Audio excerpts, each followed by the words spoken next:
My testimony. I guess it starts for me. It started whenever I was young. It started for me. It started whenever I was asked to. It's okay. I was asked to go watch my niece at my sister's house, and through that, I was sexually abused. I knew it was wrong, so I wanted to reach out for help. And so I thought maybe I'd mention it to her, and not only her, my mother. And so I told him the problem. I was like, hey, your husband's coming at me at night, and he's molesting me. And I'm telling my mom and my sister this, hoping that they would get to the problem. You know, saying like, hey, you can't be doing this and stuff. Instead, I got rejected. You're lying. Why are you lying? And stuff like that. So at that point, I was like, now I need to find a way out. Because the person that I thought I could run to and tell them, hey, I don't like this. I know this is wrong. They turned their back on me. And so through that, I quickly found myself looking for a man to help me out. Because I knew that was the only way out. I needed to get pregnant. I needed to get married so I can get out of my mother's house. That's exactly what I did. My mom tried to say, no, you're not going to get married and stuff like that. She had to sign papers over because I was so young. We ended up getting married. Had my first child at 16. It was wonderful. It was really great. I started to get to know this man, and we were together for briefly, maybe a couple of months before we actually got married. I started leaning to him for a lot of things, you know what I'm saying? Because I was still a kid. I would do homeschooling because of the fact that I was pregnant. It was a couple of years that we were in it and stuff like that I started noticing that he was drinking more and staying out more. So in that, I was just like, okay, he was giving me everything, you know what I'm saying? He was still there for me and the kids and stuff like that. The bills were taken care of and everything else. All he was asking is for time to spend with his buddies and out there drinking, which I was okay with it. Me and the kids were taken care of. I had a vehicle. I could go wherever I wanted. I was fine with it. And we would also get together and we would go out and drink and party at clubs and stuff like that and get some family involved and stuff like that. We were having a great time. You know, marriage was great. Until I started noticing that he would come home. And I was like, wow. It's like, what's going on now? Now what are we doing? And so whenever I started noticing that he wasn't coming home, he ended up using my vehicle. In my vehicle, I ended up finding this pink bracelet. It's a bracelet that you get whenever you go and have a child. And it was on my floorboard. I was like, how did that get in here? I thought it was mine. I read the name, it wasn't mine. It was a different woman's. And I was like, wow. I was like, what happened? So I ended up finding that bracelet and stuff like that and noticed that it wasn't my name. And so it moved me in a different way. I was like, what the heck? I was just like, I didn't know what to do. At that time, I already had 2 kids. And I was like, I thought everything was going great. We were going to church. We were doing everything we were supposed to do. I thought I was doing everything right. And so I ran to my brother-in-law. I was like, hey, do you know this girl? And he's like, you should leave it alone. Don't mess with it, Lupe. And so I bugged him until he told me. He ended up telling me the woman's name, come in and find out that she was a stripper. I ended up calling him, where you at? I know what the hell you've been doing. And so he gets scared. I end up going to his parents' house, telling them the whole story and stuff like that, and they're just thinking I'm lying. And I'm like, what the heck? I was just like, why would I lie about something like this? You know what I mean?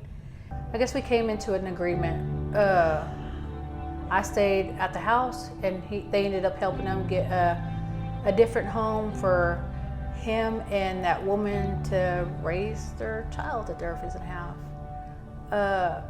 To remind you, they're only a month apart.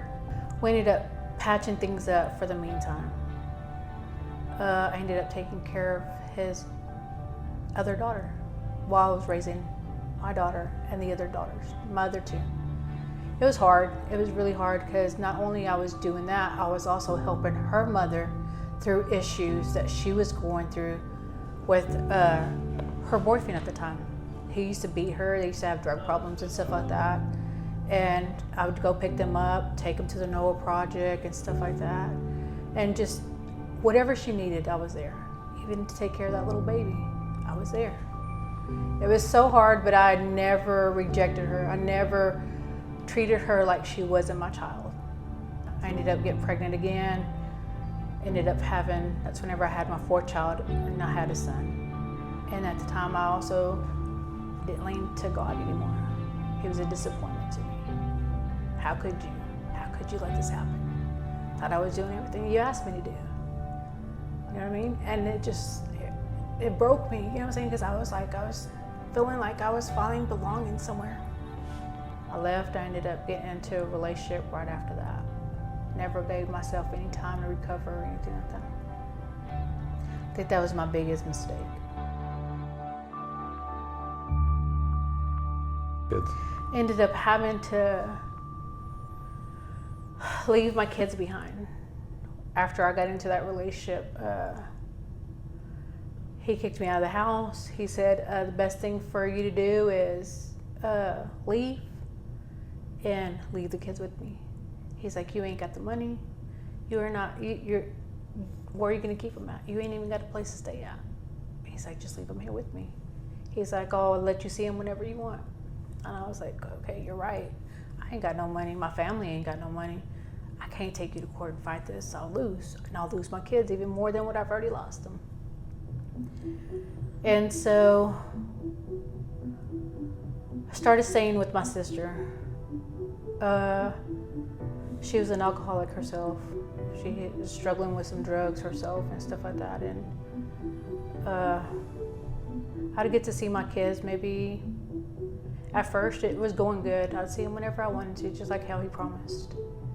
And then it started, I started smoking more, started drinking more. So he started to notice that I wasn't the same person anymore, which I wasn't. But that's how I was able to numb the pain. I would get high throughout the whole day and just stay in that zone of getting high. And then he was great. He was just like, I would talk to him about the whole marriage thing, and he was just like, okay, let's go get the kids and let's go do this and that. It was great. It was. I got to meet his kids. I got to meet his family and stuff, and it seemed like everything was going good again. I was like, okay. It's like, and I don't even need God in this. Shit, I'm good. I ain't got to lean to you. What do I need you for? You know what I mean? And that was my attitude. I didn't need him. He let me down. He hurt me. You know what I mean? And so a couple of years in it and stuff like that, we were like Bonnie and Clyde. We wouldn't go anywhere without each other. We hung out everywhere. I knew exactly what he was doing. He knew exactly what I was doing. He got to meet my family. My family didn't really like him at first. You know what I'm saying? At the very beginning of that relationship, my mom didn't like the fact that I ended up getting with this dude and left my kids and my husband behind for this dude. Where they ended up getting close and stuff like that. And he used to scrap metal. That was his deal. At the time, you sold metal and it was good money. You know what I'm saying? He ended up getting a brand new truck, trailer, and he would just make all kinds of money. You know what I'm saying? We ended up getting that new truck, trailer. We ended up getting some horses, and we used to go to horse races and stuff like that. And through all that, there's a new drug that got introduced to me, and that was coke. I never really did coke. You know what I mean? Weed was all I knew. And so got introduced to coke and stuff like that. I ended up liking it, you know what I'm saying? I was like, oh shit, this is different, you know what I mean? It keeps me up all night, it lets me drink more. it started making me feel like I didn't want to be around my kids and stuff like that. And so I told him, I was like, hey, we need to let this go because a lot of our money is going to using that drug. I was like, either we let it go or we got to go on our own ways. And so we ended up leaving it, left it behind us and stuff like that. Like I said, he was doing good, selling metal. He was making good money. I was at the time working myself, and so things were going great until the pricing of the metal went down. So he wasn't making that money that he was used to making, bringing in. And so he ended up having to sell his trailer. He ended up losing his truck. We ended up losing the horses. And so through all that, I was the only one working at the time. And he would stay home. And so I would go home. I would go to work about 7 in the morning, sometimes get home about 6:30. And so I started noticing different things about him. Like he started acting different, treating me different. And so I knew something was going on. And so I also started noticing a little bit of money coming in. And I was like, I wonder where this money's coming from. And so I asked him, I was like, hey, what are you doing? And he's like, oh, I'm selling some dope. And I was just like, some dope? What is dope? I didn't know what dope was. And he's like, no, I'm selling some ice.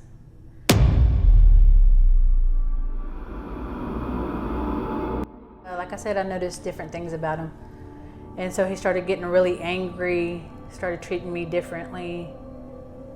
And just lost that person that he was. It hurt for a minute. Actually, it hurt a lot. Because this is a person that I turned to after I lost my husband. Not only did I lose my husband, I lost my kids.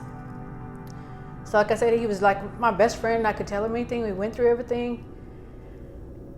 And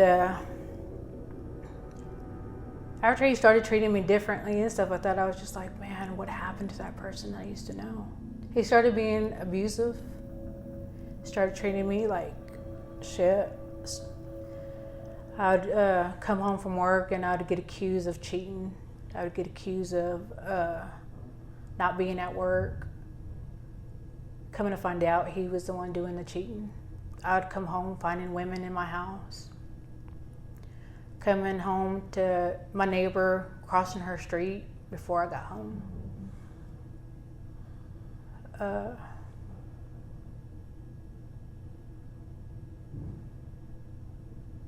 Coming to find out that I just wanted everything to be okay. I wanted to fix everything. I wanted him to be that same person that I used to know.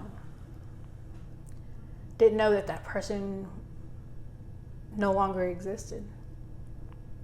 But I gave it all my all. I can fix you. I can get you the help that you need and stuff like that. And so I did. I gave it all my all. I never gave up on him, no matter how bad he treated me, no matter how many times he cheated on me. I make sure he got fed, make sure that he had money, made sure that if he needed some medical attention, he would get it. And so through all that, it just started getting heavy on me, really, really heavy on me. I didn't know which way to turn or anything like that. And so I finally showed up at the house one night, and I would always, like I said, I would always smoke marijuana. I didn't have any on me that day. So he could see that I was really depressed, I guess you could say. And he's like, hey, you got any smoke? Light your stuff up, it's okay. And I was like, no, I ain't got none. I was like, I just came to see how you're doing. If you need anything, I was like, I'm tired. I'm ready to go home, get some rest. I said, but I wanted to stop by the house to see how you were doing. And he was like, hey, I got something for you. He's like, you should try this. And now I was like, what's that? He's like, here, I'm gonna light it up, I'm gonna roll it. Just breathe it in.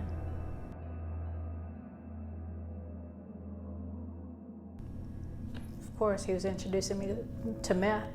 The person that said that he loved me introduced me to meth. And I was like, how could you say you love me and you're introducing me to something that you can't even get out of or get off of? But heck, there I go, trying it. Hey, if I can't beat him, let me join him. You know what I mean? Let me see what he's doing. Why is this so great? Why is this such a good drug? You know what I mean? So I did it, and it was just a life changing for me. And I think he was upset because of the fact that it didn't affect me the way he wanted it to affect me. And I was just like, I loved it. I was working 2 jobs. I could go help my mom at home. She was trying to raise 3 of my brother's kids. I was helping her raise them kids. I was coming back and forth from seeing my kids all the time. They didn't even know I was on the crack majority of the time. Or actually, I'm lying. They did not know I was on it. I was showing up unexpected. You know what I'm saying? Spending some time with them and stuff like that. The little time, remember, it has to be little because I couldn't stay for very long because I needed that fix. I needed to make sure I was high. And so that way I could do this and do that and do this. And I just had so much going on and not even know that I'm addicted. I got really lost in it. One day, I ended up getting this knock on the door. And she's like, hey, I need your help. And I was like, what's going on? She's like, it's my little son's birthday. I need help getting him a present. She's like, I was thinking about going to the pawn shop and getting him something from there. Think you can help me out? And I was like, yeah, let's go. So we ended up going to the pawn shop. We ended up letting her get whatever she wanted to get for her son or whatever. We ended up going back to her place. This woman that I'm talking about, she had several little ones, and she was with a man that was also an addict. The pain that she was going through, I could see that they were getting into more arguments and stuff like that. And she would come over every now and then without him. She's like, hey, he's tripping. He's saying that he's seeing things and hearing things and this and that. And I was like, what? I was like, well, maybe I need to lay off that shit. And she's like, no, it's serious. And I was like, okay. And so that's something that she was struggling a lot with. And so go back to her son's birthday. Ended up going back to her house. He was there. He was so upset with her.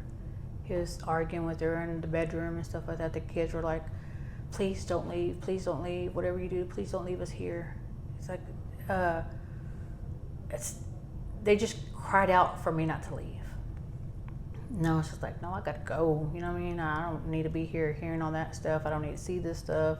I'm probably the problem why they're going through this stuff because I know what I'm doing to the relationship. You know what I mean? And so ended up calling another homegirl and telling her, hey, you need to come over here and pick me up. And she's like, all right, I'm on my way. 5 minutes after I made that phone call, they come out the door. And he's never disrespected me ever. And so he seen me and he's like, starts calling me out of my name. So I'm just like stepping out to the porch. I already knew my ride was coming and stuff like that. And it was just this ugly person that I never met. And I was like, wow. And I could see her, she was just bawling.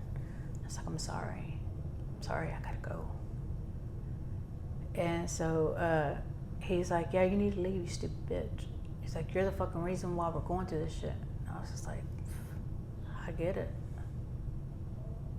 And so she ended up showing up. I ended up walking out to the car, and she steps out the car real fast, and she's like, hey. She's like, what's wrong with you? Are you all right? And I'm like, yeah. I was like, I just need to leave. I was like, I don't know. I was like, something funny going on in that house. I was like, oh no, I just need to leave. She's like, are you sure you're okay? Your face is all pale, and you just don't look right. And I was like, no, I just need to get out of here. I ended up smoking a cigarette on my way back to the house, and she was like, "Are you sure you're okay?" I was like, "Yeah, I'm fine." I said, "Just get me to the house."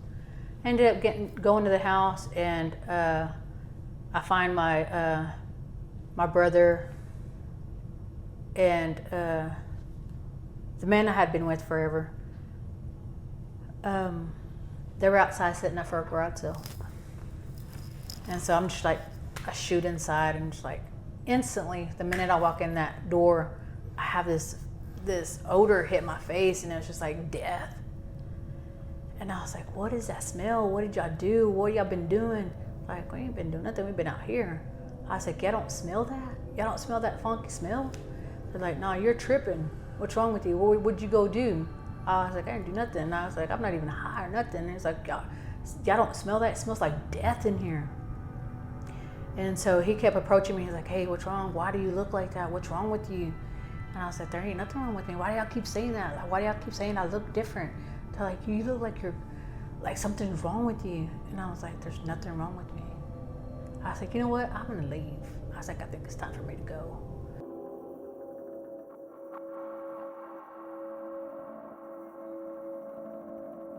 So I started packing my stuff out of the house. Like, I started making duffel bags of all my stuff. And so he burns off. He don't want to hear nothing I have to say. He's like, "You're tripping," whatever. He burns off back outside. And the only thing I can remember is just packing my stuff, bawling, and still looking for that smell, going throughout the house looking for that smell. The more I look for it, the more I feel like I'm not even there. And so I ended up boarding the whole house up where nobody can come in or out, and just nailing windows down. Got rid of all the sharp objects out of the house. Ended up getting a rope and ready to commit suicide. And I did. I ended up committing suicide.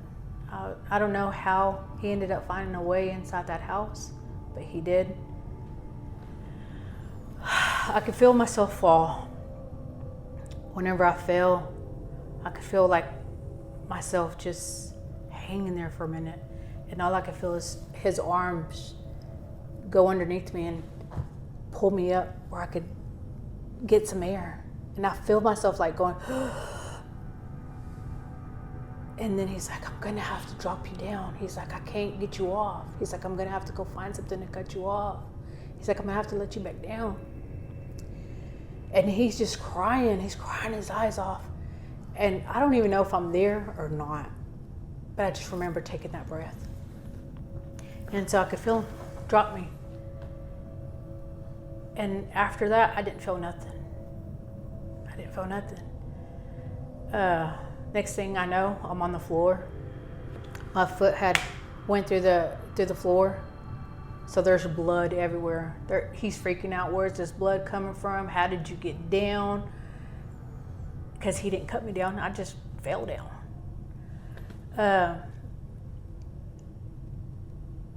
I think that's the first time I ever heard God's voice. The first time I ever heard the enemy's voice. I could see where he was dragging me from the laundry room through the kitchen. And I could just see him panicking, going back and forth. And through that, I could hear two voices fighting for me. And I could hear the enemy's voice saying, "She's mine. She's now mine." And I could hear another voice saying, "Hey, you're okay. Go to the light. You're okay. Go to the light." And so in that, I could just feel him calling out my name. And he's like, "Loopy, Loopy, come back, Loopy." And so I ended up coming back. At the time, he had already called my brother. My brother was there. Your stepsister was there. Yep. Felt really ashamed of what I had just did. Didn't want nobody to know. They're like, "We need to call the ambulance. We need to get you help." Da, da, da. Like I said, they were trying to call the ambulance and stuff like that, and I was just in shame. Like, what? Didn't even know what I had just did. You know what I'm saying? all I could see is like, there was blood everywhere. I'm like, where did all this blood come from? You know what I'm saying? Trying to figure out what had just happened. They're like, girl, you just tried to hang yourself. You just hung yourself. And I'm just like, I love myself too much to do that. You know what I mean? And they're like, no, you did. And my brother's all like, hey, we're going to have to call the ambulance, Loop. He's like, you need to go get checked out. You okay? And stuff like that. And they're like, get her some water. Get her some water. And it's like, so they end up getting me some water. And I end up almost choking on that water. Like, I don't want no water. Don't give me that. You know what I mean? So I almost literally choking. He's like, hey, you can't even drink no water. He's like, yeah, we're going to end up having to take you. You probably messed up something in your throat. And I was like, no, I'm not going. He's like, okay, if you can stand up on your own and show me that you're okay, I will call the ambulance. And I was like, okay. So I'm just there in La La Land. I'm shoot, I don't know what was going on. And so they walked me to the front porch.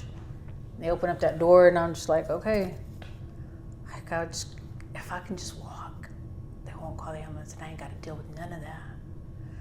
I'm just thinking of, oh shoot, how disappointed I'm gonna make my mom, how my kids gonna look at me. And so I was like, okay, I can do this. And so I take that step, and I start walking towards the street, and I'm pacing back and forth. And while I'm pacing back and forth, I'm just crying out to God because I just heard his voice. And I'm just asking him to help me through this. Like, God, please help me through this. I don't know what just happened. I just need you to help me stand up and continue to stay up. You know what I mean? Because if I fall, they're going to end up taking me to the hospital. You know what I mean? So I was doing good. I was just like I said, I was there for a minute. I was just zoned in with him. And all of a sudden I look down and my leg is full of blood. And so I instantly collapsed, like, because I acknowledged that. And so they come running and they pick me up and they take me inside. And at this time, they're all on meth, every last one of them. And so now they're trying to operate on my dang leg. They're trying to take glass out of my leg. And I'm just like, no, just leave me alone. You know what I mean? And so I'm just like, hey, just give me a bowl. I'm good. I'm okay. Just let me smoke and I'll be fine. And so like, no, you can't even drink water. How are you gonna do that? And I'm just like, man, just give it to me. So then I ended up doing in the bowl.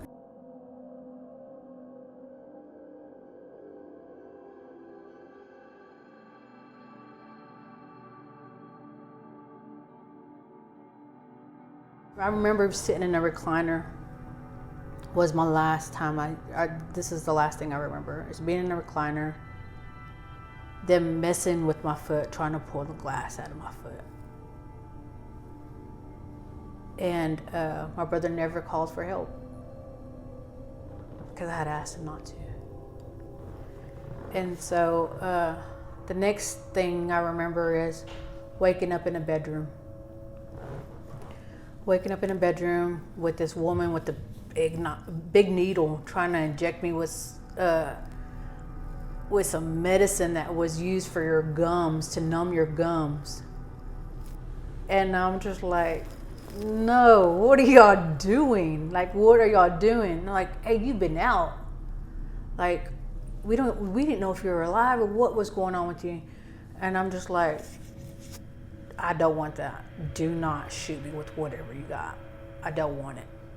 And so my brother shows up and he's like, hey, what's going on? And I was like, they're trying to shoot me up with that shit right there. And I was like, I don't want that.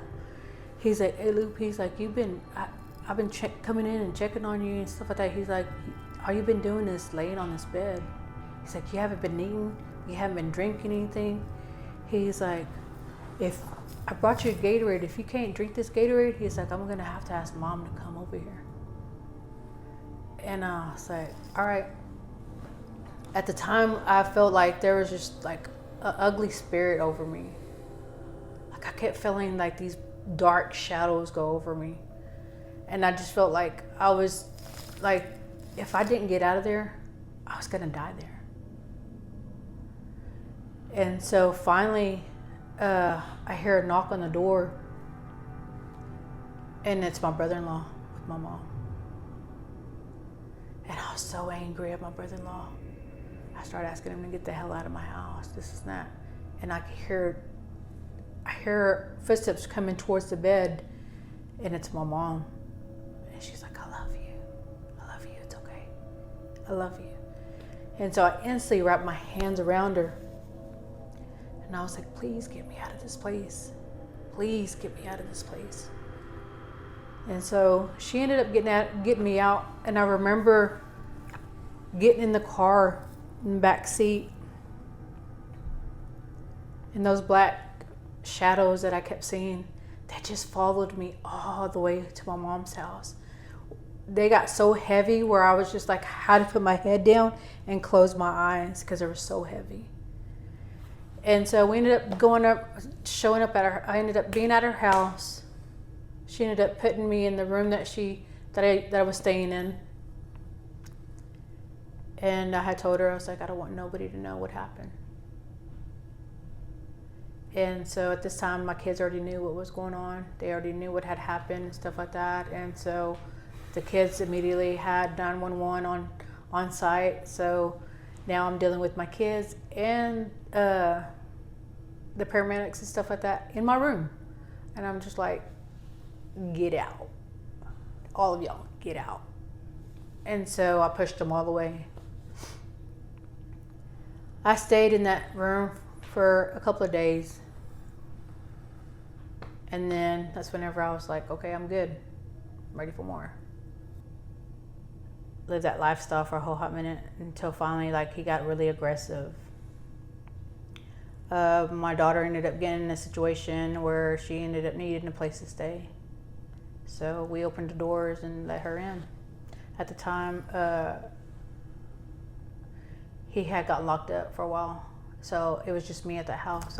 Anyways, I invited her in. She ended up staying with us for a while and stuff like that. He ended up getting out, and he seen how I never failed. Like, I never struggled for anything. He always had money on his books. He never hurt for nothing. He was always able to make phone calls. I would always make sure I kept up with his lawyer. I would always make sure that just make sure that he was taken care of even while he was locked up, and still able to manage what I needed to do at home. Ended up getting out. He didn't like the fact that my daughter was staying with me. He didn't like the fact that I had people coming over doing the same thing that he was doing. Like, I had everything that I could possibly want. I was still desperate for his love. So desperate. Like, I wanted him to be that person that I first met. I went through, like I said, I went through so much pain watching him cheat on me, watching him treat me completely different. During December, it was like like I said, it was close to New Year's Eve. We had gotten into, me and my partner at the time, we ended up having a big argument. And in the argument, he was arguing with me over an 8-ball. My kids were staying with me, and my grandkids were staying with me. I had 2 of them staying with me and her. And they get up to go to their grandmother's that day. It was New Year's Day. They go ahead and have lunch with her and stuff like that. And so she's like, hey, Mom, you think you can watch Gibby? And I was like, yeah, I don't see why not. And so I ended up keeping him. Well, my partner, he was gone. He was out of the house. I didn't even know he was there. He ends up going to that room. He's like, hey, where's that 8-ball? It's gone. I already did it all. I had it stashed. So he went and got my bag. He dumped it all out, stuff like that. He was pissed. He was just looking all over the place for that. He's like, I know you didn't do it all. I know you didn't do it all. He's like, where is it? And slammed the door and went to go and watch a movie with my grandson and stuff like that. And he just kept coming back and forth. And I laid him down in bed and went to the living room to keep my grandson from seeing us argue. And so we're wrestling in the living room.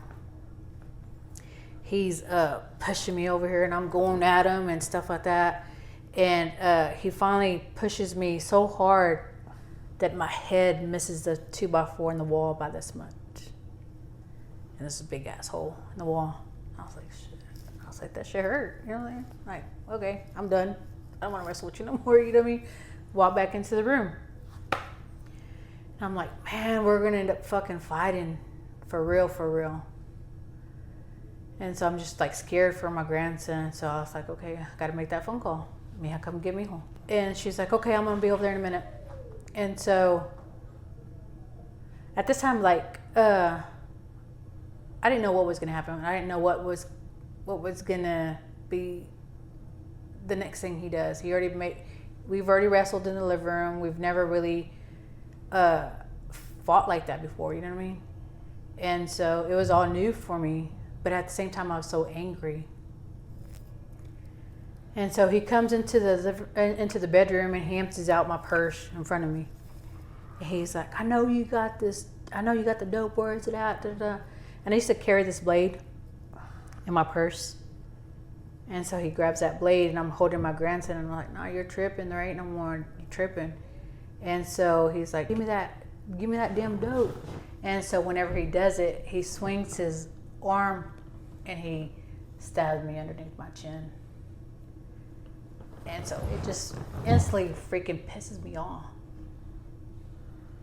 And so he's like, and so he gets scared. He shoots to the bathroom. He grabs a towel. He's like, chill out.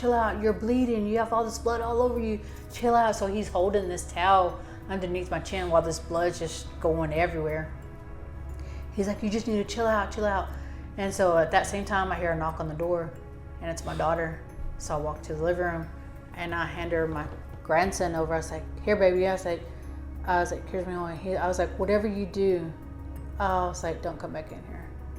I was like, just remember that I love you. And I don't want you to ever feel like I didn't love you. I'll always love you. So I just started charging him and started try to hurt him like he hurt me. And next thing I notice is my daughter's boyfriend coming into the door and just grabs me and he's like, stop. And so I finally go back and he's trying to guide me to the front door. I've never seen so many damn cops in my life. There was like everywhere. And so he's like, you called the laws on me. I was like, no, I didn't call the laws on you. I was like, you better leave. I said, they're fixing to come in here. You need to leave. Still, after he hurt me and everything, you need to leave, trying to help him. Hey, go. You know what I mean? And so they come in and start questioning me what happened and stuff like that. And they get a hold of him. And so he's like, I didn't do nothing to her. I was like, and I heard him and I was like, man, I was just trying to help you leave. And you're making me look like an idiot? I was like, nah, not fixing to have that. They ended up convincing me to go to the hospital.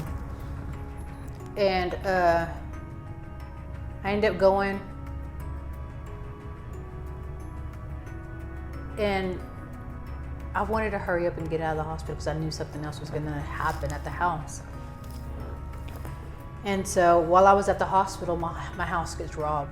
Shortly after that, his sisters ended up showing up at the house and stuff like that. And they wanted me to get out of the house so bad because I ended up locking up their brother and stuff like that. I ended up putting them behind bars and this and that. And I was like, I ain't going nowhere. There's just so much going on in that house. I ended up trying to kill myself again. I ended up taking a whole bunch of pills and I found myself in the living room floor, passed out for like 2 days. And I was like, what just happened? You know what I mean? They ended up trying to kick me out of that house and stuff like that. At that time, there was so much spiritual stuff going on in that house. I still dug for more. And so I still ended up deeper in my addiction.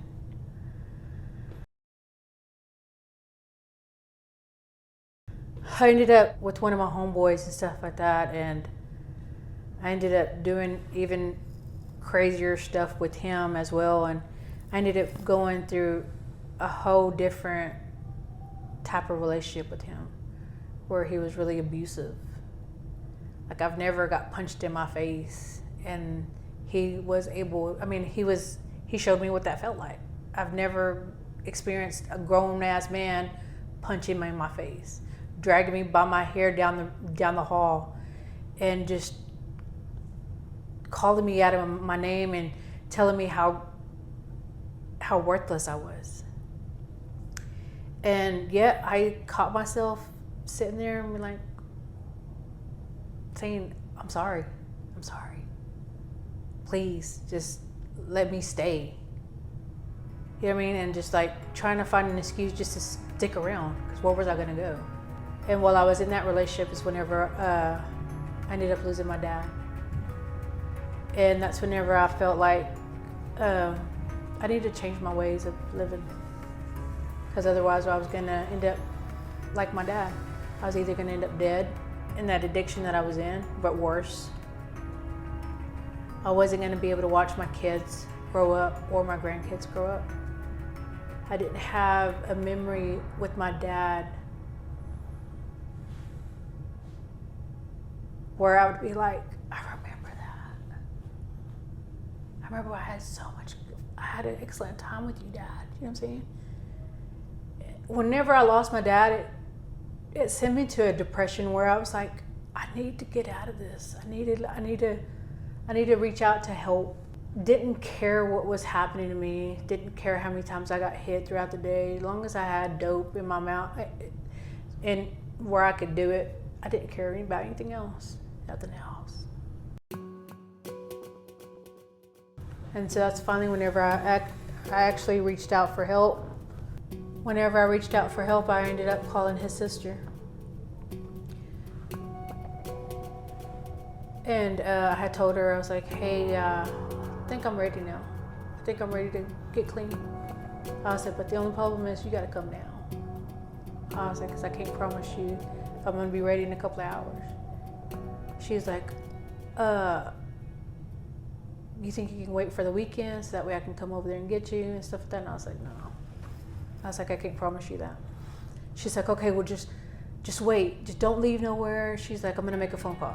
So I'm getting like antsy, like she ain't gonna come through. I'm gonna go take a shower and get ready to go get high again. My daughter was in my room packing me up a bag, telling me everything's gonna be okay, just to hold on. And so I was like, okay, I'm gonna go take a shower. So I go and take a shower, and I hear my mom, look bad, Lee's here.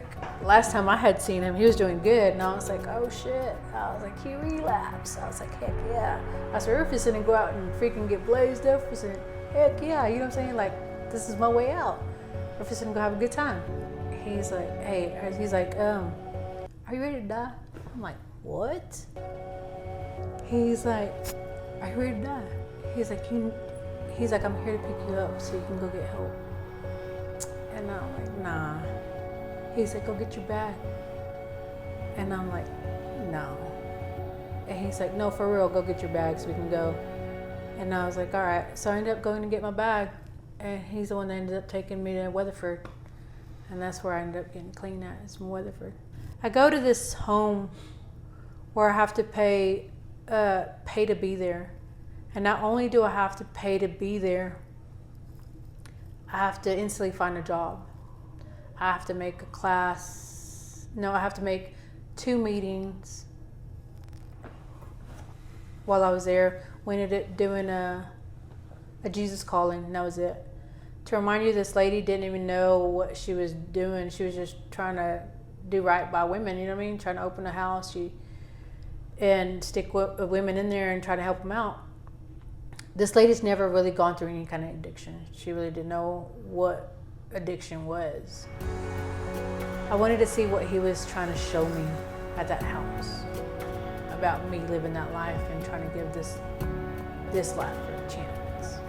So I started growing closer to him and stuff like that, and getting into my Bible a lot, listening to worship and just crying out to him. she kept pressing into me about rent because rent was due. We didn't have rent. So I was like, shit, I'm just gonna get kicked out, so I might as well leave, you know what I mean? Because I don't know where I'm gonna come up with this money.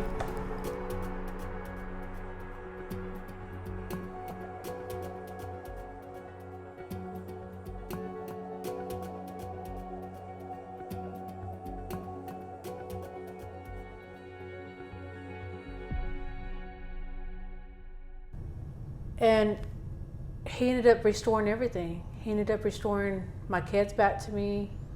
I ended up getting restored with some grandkids. I ended up getting restored with my freedom, most of all. I got to actually find out who I really was. That I didn't have to belong anywhere. I didn't have to pretend to be someone. I didn't have to have somebody's love. I didn't have to try to show the love that I didn't even know how to show. It was wrong either way. All I needed to know is how to build a relationship with God, and that was it. And in that, I was able to grow close to him. And he's my to-go person now. He's the one I go and cry out to now whenever I feel any type of way. Whenever I'm going through anything, he's the one I cry out to. But I think it was just the fact that I didn't know who God was at the time. I knew he existed. I knew that I was supposed to go to church here and there and stuff like that, but I never knew how to have a real relationship with him.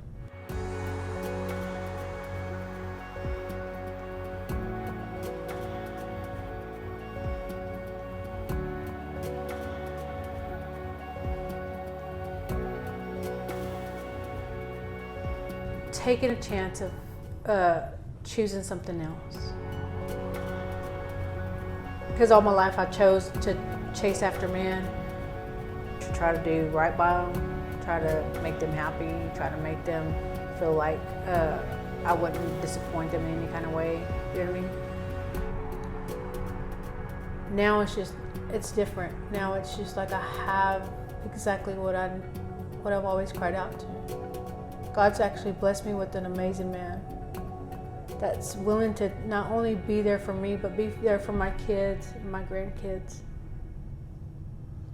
And his heart continues to grow because it shocks me how he loves these men in this ministry. Like there's times whenever I got jealous. I'm like, you put those men in front of me. I mean, you put me on that back burner. Like you don't give me the time I need. Until, like I said, it takes time till you start building that relationship with God and allowing God to move in you. And I was open, you know what I'm saying? I was like, okay, God, teach me.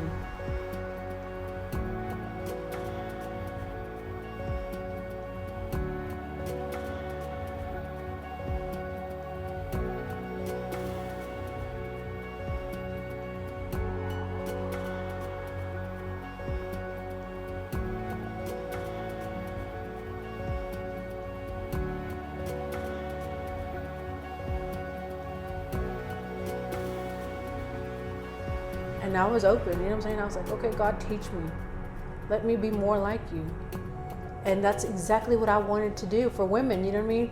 Whenever I started coming down this way, God had told me, he's like, because it was so hard for me to find a place to go to get the help that I needed. Everything costs something. Mm-hmm. And so I remember us being at the farmhouse, and I get this phone call. It was a random phone call. And it's this little kid. I didn't know who this kid was. And they're just crying for help. And I'm like, where are you? I got home. I was like, well, where's home? Who are you? And the phone hangs up. Not even 2 minutes pass by. And that phone rings again. It's him again. My mom needs help. My mom needs help. Please help me. And I was like, where's your mom? Put your mom on the phone. And so the woman gets on the phone. And I was like, hey, are you okay? And she's like, yeah, I just need to get my kids something to eat. They're hungry. I was like, well, where are you? Who is this? And I was like, I'm sorry. I was like, the best thing I could do is pray for you. Can I pray for you? And she hangs up the phone. And I'm like, shoot. I was like, I don't know what to do. It literally almost brought me to tears because I didn't know what was going on. And so a couple of minutes passed by again, and she calls. And she's like, yes, you can pray for me. And so I remember praying with her. And in that moment, I was just like, I knew that I was called to do this. I was called that my role was to help women and help them out of the situation that I was once in. God had given me a vision that my sister-in-law Alicia was going to be part of it. She used to stay in Weatherford. She was like, nah, I don't know. She was like, I'm not too sure. She's like, I would never go back to Abilene. From the beginning, like, Abilene Restoration Ministries, which is the parent 501c3 of Nehemiah Abilene, has always had a vision to also help women and children. That vision we've always called Esther, or House of Esther. As we progress building the men's program, we feel like we're now at a phase where we're going to start. We have some of the right women in place for the most part. We have a pretty good vision of what it's going to look like. We need to start raising funding. So we need a property minimum of 10 to 15 acres, and then to be able to either functionally build a facility or an existing facility. In that, we don't exactly have a dollar amount. And in fact, right now we're at a stage where we're having women come together for the month of April, meet every Wednesday at 6 o'clock, and just kind of hear the vision cast and begin to pray, begin to fellowship, begin to get to know one another. And we invite any women that have a heart to see other women restored, and not only back to their family, but also back to the community. There's a big vision in that. The Nehemiah program has a military style to it, whereas the vision for the women will have a farming component. And try to reignite that nurture that all women are designed by God with. We also have counselors, just like we do for the men. It'll be a 12-month program, just like it is for the men, and it'll be broken up into 4 phases. In that, we're going to teach them how to serve, primarily through an agricultural component, gardening, community gardens, general farming. What we're going to try to do is we only want women in place. We want women that have learned to walk through some things, be able to walk alongside these women. So there won't be any men involved other than on an administrative level with the parent 501c3. There's a lot of good information on our website, nehemiahabilene.org. Go to the drop-down tabs, select Esther, and there's how to donate. On the donate tab, whenever you go, we use this form called Tithely. There's a drop-down box that'll take you to Esther. Specifically, select Esther, and there's an account set up just for that the money only goes to the future of it. It won't be spent on anything else. There's no women in place that are taking a salary. There's no people in place that need any funds. The parent 501c3 is generating the pamphlets and the meeting places and all of that. And so the funding will literally go towards the future hope of having a facility for these women. This is my wife, Lupe.